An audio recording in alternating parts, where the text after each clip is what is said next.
is, Bob. We're done, Jason. Got it. Last Sourwood supers are off. We're in Dillard, Georgia.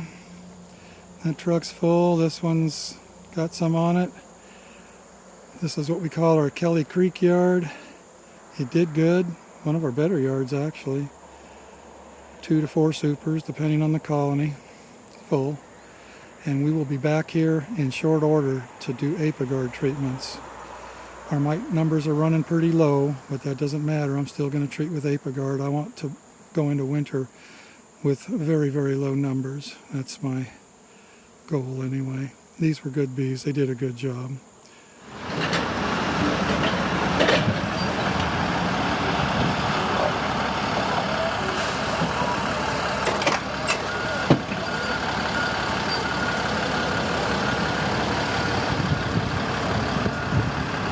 Today we're wasting no time getting these trucks unloaded.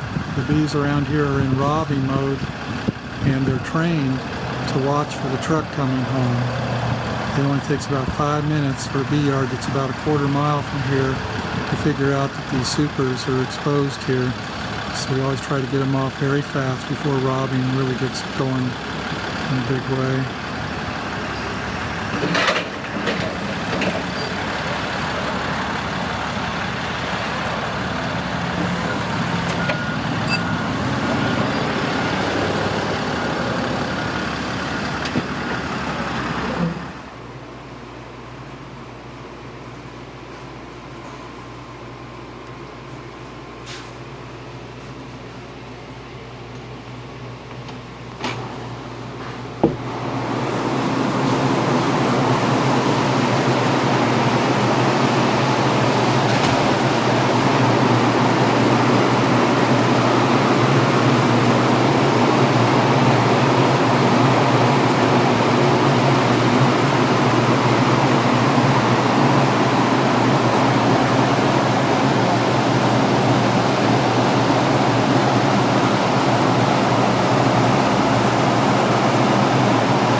There, that's better.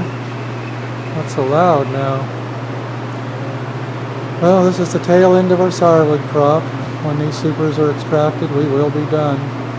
Some of these just came in today, 7/29, July 29th. They've been sitting over escapes for about a week, but we couldn't get to them because it was raining. We finally got to them today. Some of them have been in here a while.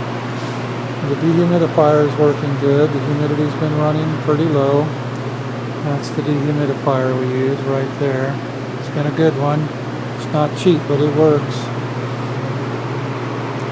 Some of these supers have been in here since 7/18. We had no choice. Our auger motor broke down. The motor fried. We are told that it was the switch. It was making very poor connection and it burnt the motor up. So our motor is currently under order. We expect it in within the next week.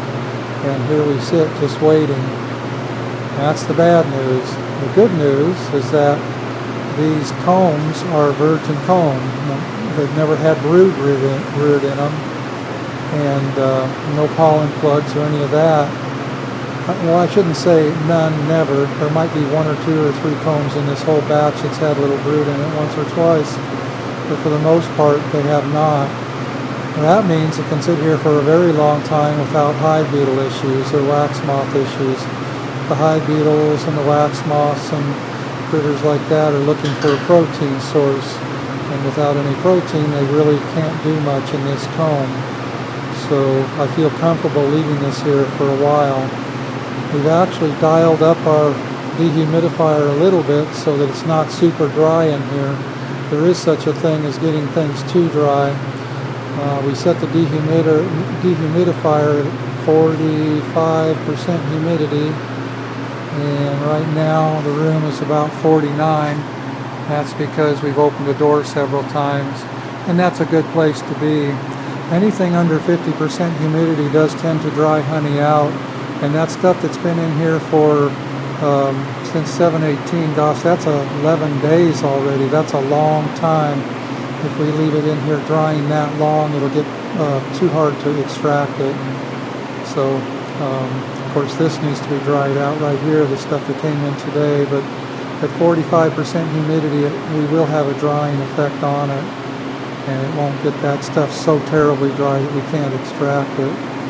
So right now it's just been a hurry up and wait. We had to get the honey off because it was sitting on the escapes, and also I need to treat the bees real quick. I want to get that done real fast too. So honey supers are in, and here they will sit until we get a motor for our auger on our on-capper. They were working along, everything working great. A lot of new parts on our extractor and our wax spinner and everything, and then that auger motor fried on us. So it's just the way the cookie crumbles when it comes to extracting honey. You never know when you're going to get a breakdown. Hopefully it just doesn't screw you up. I've had breakdowns in the past that really created a lot of strife, but this one isn't so bad because all of this comb is relatively new and will not cause us issues.